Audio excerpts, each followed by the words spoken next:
12वी बोर्ड परीक्षा 10 फेब्रुवारी 2026 ते 18 मार्च 2026 या कालावधीत होणार आहे, तर 10वी बोर्ड परीक्षा 20 फेब्रुवारी 2026 ते 18 मार्च 2026 या कालावधीत होणार आहे। यंदाच्या वर्षी देखील 10वी आणि 12वी बोर्डाच्या परीक्षा 2 आठवडे आधी घेण्याचा निर्णय शिक्षण मंडळाने घेतलाय। 12वी बोर्ड परीक्षा ही फेब्रुवारी महिन्यात शेवटच्या आठवड्यात असते, तर 10वीची परीक्षा ही मार्च महिन्यात सुरू होते। मात्र महाराष्ट्र राज्य माध्यमिक व उच्च माध्यमिक शिक्षक महामंडळातर्फे घेण्यात येणाऱ्या उच्च माध्यमिक प्रमाणपत्र 12वी आणि माध्यमिक शालांत प्रमाणपत्र 10वीच्या फेब्रुवारी-मार्च 2026च्या परीक्षांच्या तारखांबाबत शासनाने परिपत्रक जारी केलं असून परीक्षा लवकर होत आहेत। महाराष्ट्र राज्य माध्यमिक व उच्च माध्यमिक शिक्षण मंडळाच्या वतीने पुणे, नागपूर, छत्रपती संभाजीनगर, मुंबई, कोल्हापूर, अमरावती, नाशिक, लातूर आणि कोकण या 9 विभागीय मंडळांमार्फत आगामी फेब्रुवारी-मार्च 2026 मधील उच्च माध्यमिक प्रमाणपत्र 12वी आणि माध्यमिक शालांत प्रमाणपत्र 10वी परीक्षेच्या लेखी, प्रात्यक्षिक आणि इतर परीक्षा तारखांना आयोजित करण्यात आल्या आहेत। त्यानुसार 12वीची लेखी परीक्षा मंगळवारी 10 फेब्रुवारी ते बुधवार 18 मार्च 2026 दरम्यान होणार आहे, तर माध्यमिक शालांत प्रमाणपत्र 10वीची परीक्षा कालावधी शुक्रवारी 20 फेब्रुवारी 2026 ते बुधवार 18 मार्च 2026 रोजी घेण्यात येणार आहेत। दरम्यान शासनाच्या परिपत्रकानुसार 12वी बोर्डाच्या प्रात्यक्षिक श्रेणी तोंडी अंतर्गत मूल्यमापन तसंच व्यावसायिक अभ्यासक्रमाच्या प्रात्यक्षिक परीक्षा या 23 जानेवारी 2026 ते 9 फेब्रुवारी 2026 दरम्यान होणार आहेत, तर 10वी बोर्डाच्या प्रात्यक्षिक श्रेणी आणि अंतर्गत मूल्यमापन तसंच अंतर्गत व्यावसायिक अभ्यासक्रम प्रात्यक्षिक परीक्षा 2 फेब्रुवारी ते 18 फेब्रुवारी दरम्यान होणार आहेत। सर्व नागरिकांना आवाहन करण्यात येत आहे की सध्या डासांमार्फत पसरणाऱ्या डेंग्यू या आजाराचा प्रसार रोखण्यासाठी प्रत्येकाने पुढील प्रमाणे कार्यवाही करावी। डेंग्यू आजार एडिस इजिप्ती हा डास चावल्याने होतो। या डासांची पैदास साचलेल्या किंवा साचवलेल्या स्वच्छ पाण्यामध्ये होते। 8 दिवसांपेक्षा जास्त दिवस पाणी उघडे व साचून राहिल्यास त्यात डास अंडी घालतात। अंड्यांच्या अळ्या तयार होऊन पुढे डास तयार होतात। यासाठी आपल्या घरातील पाणी साठे उदाहरणार्थ बॅरल्स, पिंपे, टाक्या, हौद, रांजणे इत्यादी दर आठवड्याला रिकामे करून घासून पुसून कोरडे करून पुन्हा भरावे। 1 दिवस कोरडा दिवस म्हणून पाळावा। पाणी साठ्यांना घट्ट झाकणे बसवावीत किंवा जुनी साडी, चादर, धोतर यांनी बांधून झाकून ठेवावीत, म्हणजे डास त्यात जाऊन अंडी घालणार नाहीत। घराच्या गच्चीवर, आजूबाजूला, अंगणात कोठेही पाणी साचू देऊ नये। भंगार सामान उघड्यावर टाकू नये, उदाहरणार्थ टायर्स, प्लास्टिक सामान, कुंड्या, टाकाऊ वस्तू इत्यादी। अशा सामानात पावसाचे पाणी साठून त्यात डेंग्यूच्या डासांची पैदास होते। घरातील कूलर्स, फ्रीजच्या पाठीमागील ट्रे हे देखील वेळोवेळी कोरडे करावेत। लक्षात ठेवा, नुसत्या फवारणीने डास घनता कमी होत नाही, तर त्यासाठी डास पैदास ठिकाणे नष्ट करणे ही आपल्या सर्वांची जबाबदारी आहे। कोणताही ताप अंगावर न काढता जवळच्या शासकीय रुग्णालयात मोफत औषधोपचार घ्या। अशा प्रकारे नागरिकांनी सहकार्य केल्यास डेंग्यूचा प्रसार रोखणे सहज शक्य आहे।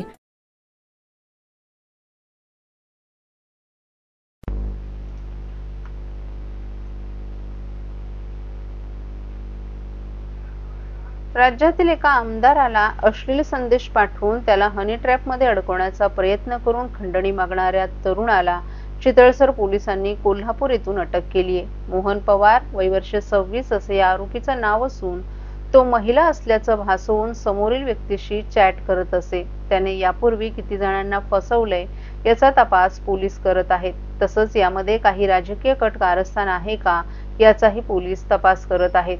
आमदारांनी स्वतः या प्रकरणी तक्रार दाखल केली होती। त्यांनी दिलेल्या तक्रारीनुसार ते 2024 मध्ये विधानसभा मतदारसंघात असताना त्यांच्या व्हॉट्सअप क्रमांकावरून एक महिला संपर्क करण्याचा प्रयत्न करत होती। सुरुवातीला त्यांनी या कॉलकडे दुर्लक्ष केलं, परंतु वारंवार संपर्क होत असल्यानं त्यांनी काही वेळानं तो कॉल उचलला। त्यावेळी महिलेनं त्यांच्यासोबत मैत्री करण्याची इच्छा व्यक्त केली। ती महिला वारंवार त्यांना संपर्क साधू लागली होती। अखेर त्यांनी तिला ब्लॉक केलं। 2024 मध्ये विधानसभा निवडणूक लढवण्याचं ठरवल्यानंतर त्यांना महिलेनं पुन्हा एकदा दुसऱ्या मोबाईल क्रमांकावरून संपर्क साधण्याचा प्रयत्न केला। प्रचारादरम्यान व्यस्त असताना ती त्यांना दररोज अश्लील छायाचित्र पाठवू लागली होती. आमदारांनी तिला नकार दिला असता ती त्यांना पोलीस ठाण्यात तक्रार देण्याची धमकी देऊ लागली. सुमारे महिनाभरापूर्वी महिलेनं पुन्हा एकदा त्यांना वेगळ्या मोबाईल क्रमांकावरून संपर्क साधण्याचा प्रयत्न केला. तसंच अश्लील छायाचित्र पाठवून तिने 5 ते 10 लाख रुपयांची मागणी केली. हा प्रकार आमदार यांचा राजकीय कारकीर्द संपवणारा असल्यानं त्यांनी तात्काळ या प्रकरणी तक्रार दाखल केली. या तक्रारीच्या आधारे गुन्हा दाखल करण्यात आला होता. या प्रकरणाचा तपास चितळसर पोलिसांकडून सुरू होता. खंडणी मागणारी व्यक्ती कोल्हापूर येथील असल्याची माहिती चितळसर पोलिसांना मिळाल्यानंतर पोलिसांच्या पथकानं कोल्हापूर येथून मोहन पवार याला ताब्यात घेतलं. त्याची चौकशी केली असता त्यानं संबंधित आमदाराला अश्लील संदेश पाठवल्याची कबुली दिली. त्याला न्यायालयात हजर केलं असता 15 ऑक्टोबर पर्यंत पोलीस कोठडी सुनावण्यात आली आहे. ज्यांना हनी ट्रॅपमध्ये अडकायचं आहे त्यांच्याशी तो महिला म्हणून संवाद साधायचा. त्यांना अश्लील छायाचित्र चित्रीकरण पाठवत असे. त्याने अनेकांचे छायाचित्र इंस्टाग्राम मधून डाउनलोड केले होते. ही कारवाई ठाणे पोलीस आयुक्त आशुतोष डुमरे, सहपोलीस आयुक्त डॉक्टर ज्ञानेश्वर चव्हाण यांच्या मार्गदर्शनाखाली करण्यात आली. ठाण्यातील वाढत्या भ्रष्टाचाराविरुद्ध शिवसेना, उद्धव बाळासाहेब ठाकरे पक्ष, मनसे आणि राष्ट्रवादी काँग्रेस शरद पवार पक्षाच्या वतीनं मोर्चा काढण्यात येणार आहे. त्यावर शिवसेना शिंदे गट खासदार नरेश मस्के यांनी प्रतिक्रिया व्यक्त करत माजी खासदार राजन विचार यांवर टीका केली. या निमित्तानं शिवसेनेचे दिवंगत ठाणे जिल्हा प्रमुख आनंद दिघे यांनी उघड केलेला नंदलाल समिती अहवाल पुन्हा एकदा चर्चेच्या केंद्रस्थानी आलाय. शिवसेना शिंदे गटचे खासदार नरेश मस्के यांनी या आंदोलनावर थेट निशाणा साधला. ज्यांना आनंद दिघे यांनी अधिकृतपणे भ्रष्टाचारी ठरवलं तेच आता भ्रष्टाचाराविरोधी मोर्चा काढतात. हे जगातील 8वं आश्चर्य आहे. दिघे यांनी जेव्हा नगरसेवक आणि अधिकाऱ्यांच्या भ्रष्टाचारावर बोट ठेवलं तेव्हा त्यांच्या शिष्य म्हणवणारे लोक आज उलट नाट्य करतात असं मस्के यांनी सांगितलं. दिघे साहेबांची आठवण आणि आरोपांचा इतिहास धर्मवीर आनंद दिघे यांनी आपल्या काळात ठाणे महापालिकेतील भ्रष्टाचार उघड करत 41% कमिशन घेतलं जात असल्याचा आरोप केला होता. त्याच पार्श्वभूमीवर तत्कालीन मुख्यमंत्री मनोहर जोशी यांनी नंदलाल समिती नेमली होती. समितीच्या अहवालात काही नगरसेवक आणि अधिकाऱ्यांवर गंभीर आर्थिक अनियमिततेचे उल्लेख होते.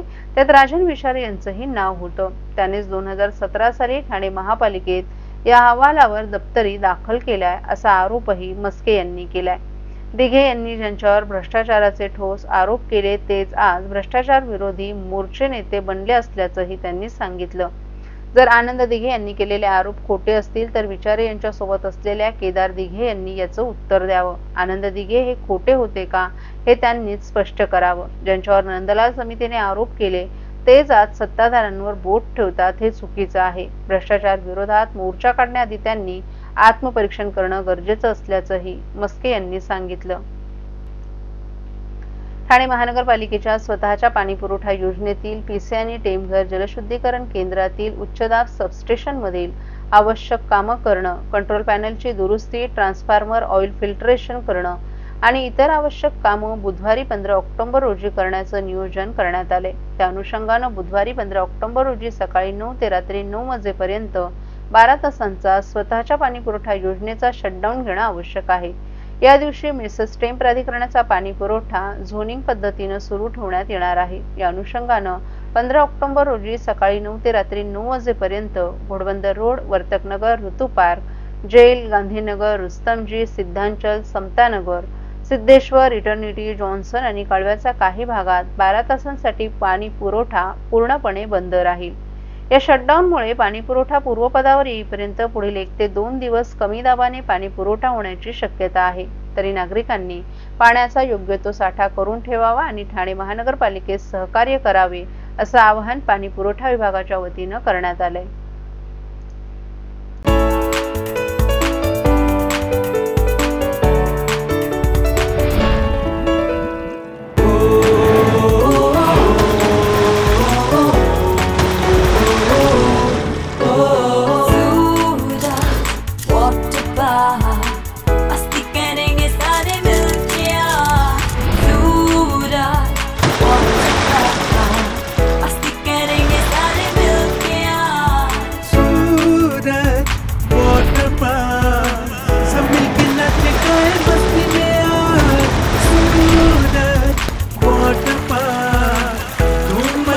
सब मिलके आज